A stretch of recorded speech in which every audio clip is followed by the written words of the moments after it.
السلام علیکم ورحمۃ اللہ وبرکاتہ۔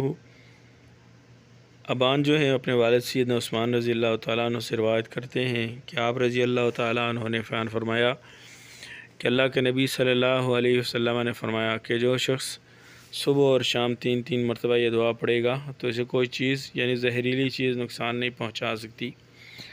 اب ہوا یوں کہ ابان نے یہ حدیث بیان کی اور ایک طرف جو ہے وہ لنگڑا رہے تھے، وہ لنگڑاش لے رہے تھے کہ ان کو بچھو نے کاٹ دیا تھا۔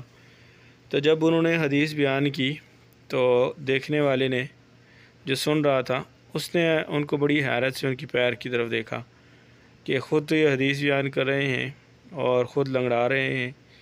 تو انہوں نے کہا کہ آپ جو ہے وہ میری پیر کی طرف دیکھ رہے ہو، تو بات یہ ہے کہ حدیث صحیح ہے، حدیث سچی ہے۔